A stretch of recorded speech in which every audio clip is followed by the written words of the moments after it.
This is a major, major attack, not just on a man of unparalleled integrity in his post, but also on the institution, on the Fed itself. And the independence of the Fed is, many people would say, oh, let's not stress this too much. I mean, maybe the Fed is too independent. We really ought to rethink the mandate and so on and so forth. Yes, it's worth having a reflection on all that. But this is something quite different. This is where the President of the United States, through his minions, is seeking to take control of monetary policy. And that, whatever you think about what the Fed has done, might do in future, pressures, et cetera, that is unacceptable.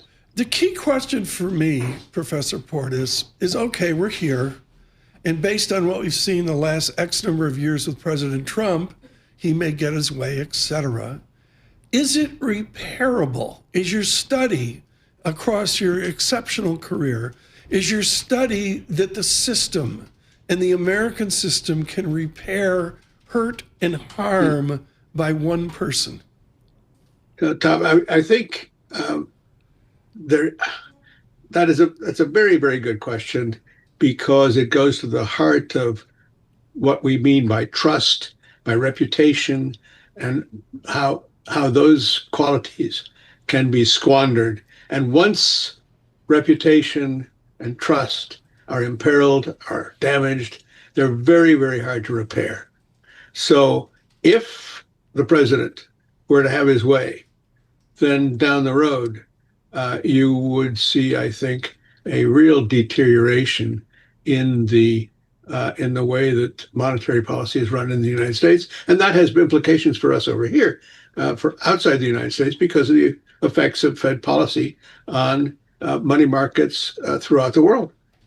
Professor, I was looking at this unprecedented letter from the ECB, and I just want to read a portion of it here. It says, "We stand in full solidarity with the Federal Reserve System and its chair, Jerome Powell."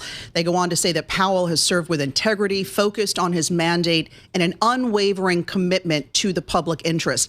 I wonder if this letter at all do you think it will sway President Trump to pull back a little bit, or might it have the opposite effect and have him dig in his heels? He doesn't care what the foreigners think. That's clear. One way or another. It doesn't matter what the topic is. He still doesn't care what the foreigners think. So certainly not on this one.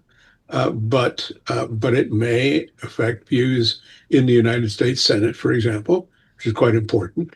It may affect views in the markets in New York and the financial sector in New York, which has been very silent. I don't know whether Jamie Dimon talked about this issue in his earnings call today, but he should.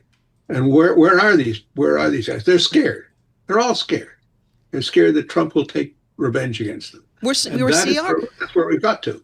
What's interesting, though, Professor Portis, is we're seeing blowback from within the Republican Party now. A number of, yes, I think it's 3 and counting now, Republican senators saying we're not going to vote on a new Fed chair until the legal matter with Powell is settled. Might that have a little more weight than this letter, you think, from the ECB? Oh, certainly. Absolutely. That really is a cause for concern for Trump in terms of nominating a new chair, in terms of trying to get other seats on the board of the Fed. There's the resistance now is much stronger.